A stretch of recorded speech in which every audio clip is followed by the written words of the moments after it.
Alright, let's talk about set pieces.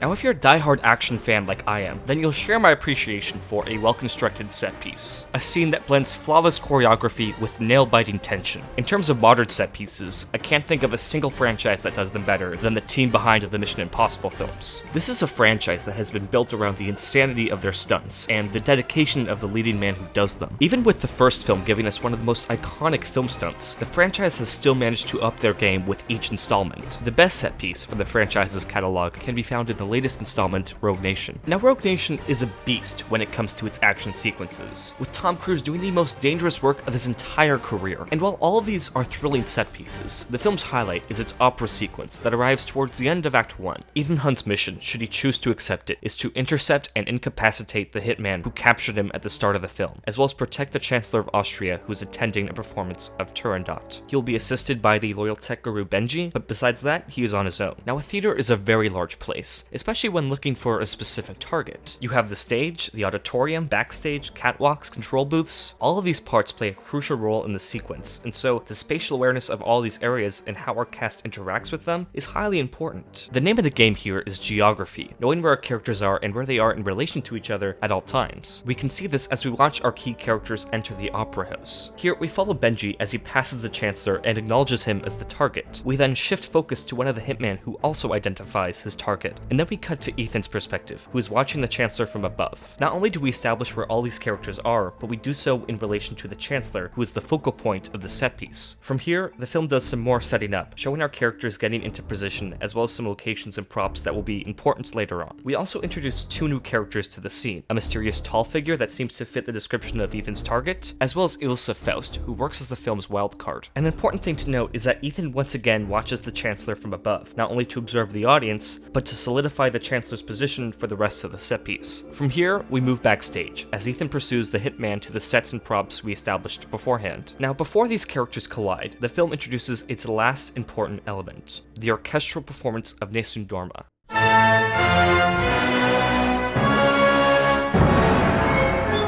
Obviously, since the scene takes place at the opera, the music would be used as a part of the scene. This isn't anything we haven't seen before. There's a scene in Quantum of Solace that has a similar setup, and there's also a fantastic Hitchcock-inspired short film by Martin Scorsese called The Key to Reserva that heavily influenced this sequence. What separates this scene is how it uses the iconic score to add to its characters and inform the action we are witnessing. The character who the score reveals the most about is Ilsa, who is noticed by Ethan when the first notes of the song start to play. Ben, did you see that? These soft, beautiful notes solidify the intimate relationship these two characters will develop throughout the film. It's no coincidence that these few notes in the context of Turandot are meant to convey love at first sight. However, as the music continues to play, more of her character is revealed.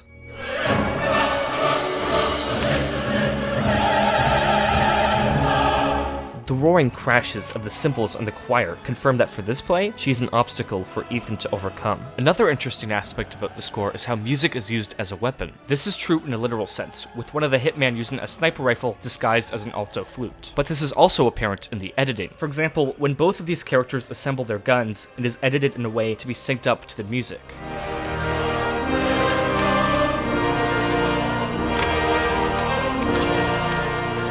Another instance is when Ethan fights the tall henchman who we discover isn't the man Ethan is looking for. During their fight, the notes crescendo whenever the hitman gets Ethan into a deadly chokehold.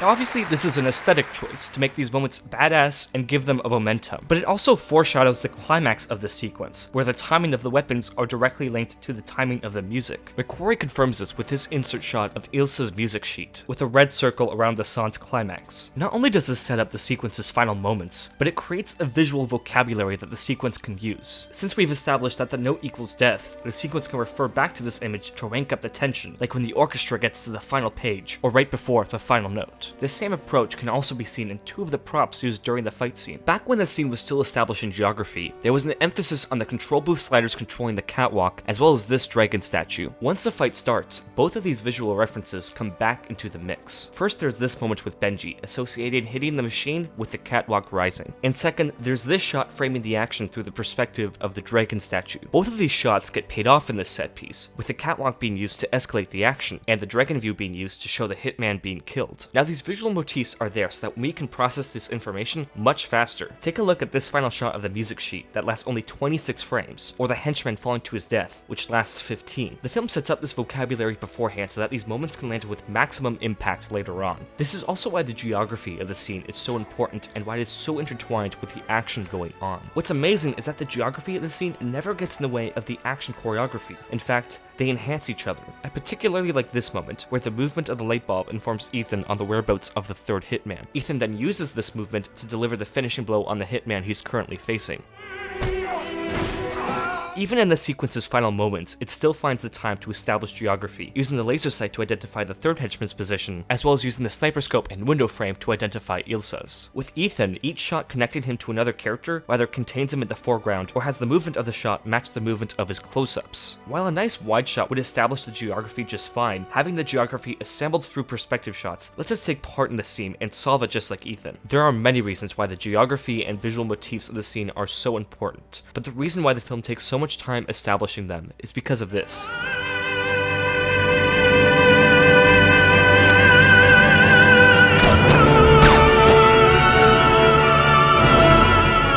Okay, that was pretty awesome. Ethan killed two birds with one stone, the audience cheers with applause. It's just awesome. And it's awesome because of how fast it happened. The action of Ethan shooting the Chancellor and all of the instant reactions take 12 shots to convey, but are conveyed in under 7 seconds. That's an average of 14 frames per shot. There's no way we would have processed that information if we hadn't learned the visual motifs and the geography. Even better, the shootout that ensues after this can happen instantly without stopping to establish the geography. All of these decisions made here have created a thrilling set piece, but there's still one thing left to discuss: the denouement. Like a film, a set piece has to have a resolution, and while a film uses this to tie up its loose ends, a set piece's resolution should effortlessly transition us back to the story we are telling. One example of this is Ethan and Ilsa, who despite being opponents on the stage are forced to work together to escape. And here they start to build their dynamic. This development can also be seen in the film's score, which uses the first few notes of Nessun Dorma as Ilsa's musical theme for the rest of the film. Another interesting development is that the win is given to the Syndicate.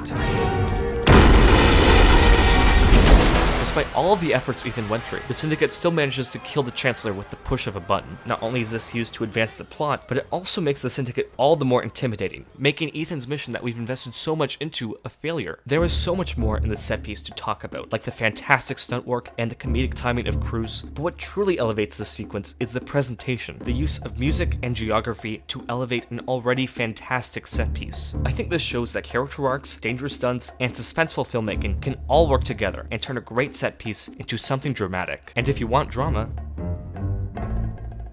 go to the opera.